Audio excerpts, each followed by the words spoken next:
क्या आपने कभी सोचा है कि परमेश्वर ने मनुष्य को क्यों और कैसे बनाया? हम कहाँ से आए? हमारे जीवन का उद्देश्य क्या है?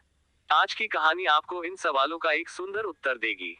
बहुत पहले की बात है, जब न कोई शहर था, न घर, न सड़कें और न ही मनुष्य दिखाई देता था। परमेश्वर ने आकाश और पृथ्वी की रचना की। चारों ओर उसकी अद्भुत सृष्टि थी, सूरज, चांद, तारे, पेड़ पौधे और जीव जंतु। लेकिन परमेश्वर की सृष्टि में अभी एक ऐसी रचना बाकी थी जिसे वह विशेष उद्देश्य के लिए बनाने वाला था। परमेश्वर ने कहा, आओ हम मनुष्य को अपने स्वरूप के अनुसार बनाएं। फिर परमेश्वर ने मिट्टी से मनुष्य को बनाया। लेकिन वह मिट्टी की आकृति अभी जीवित नहीं थी, उसमें सांस नहीं थी।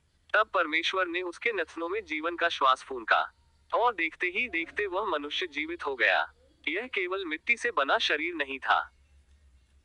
परमेश्वर ने उसे बुद्धि दी, सोचने की क्षमता दी, प्रेम करने वाला हृदय दिया और सही गलत को समझने की क्षमता दी। मनुष्य ने अपनी आंखें खोली और परमेश्वर की बनाई सुंदर दुनिया को देखा। उसने आकाश की ओर देखा, पेड़ों को देखा और चारों ओर जीवन को महसूस किया। परमेश्वर ने मनुष्य को अकेला नहीं छोड़ा। उसने उसे जिम्मेदारी दी कि वह सृष्टि की देखभाल करे और परमेश्वर के साथ संबंध में रहे। फिर परमेश्वर ने मनुष्य के लिए एक साथी बनाया।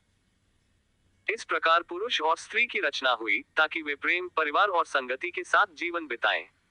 यह कहानी हमें एक बहुत बड़ी बात सिखाती है।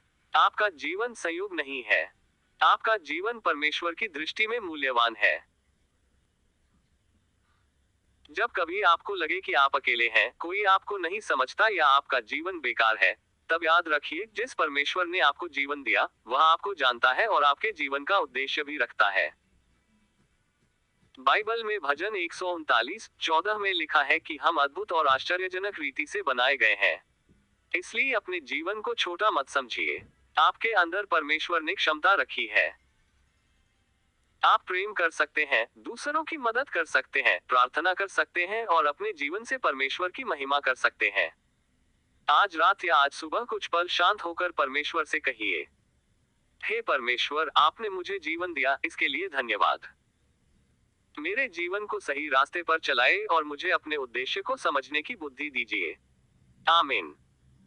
अगर आपको यह कहानी अच्छी लगी हो तो इसे अपने परिवार और दोस्तों के साथ जरूर शेयर करें।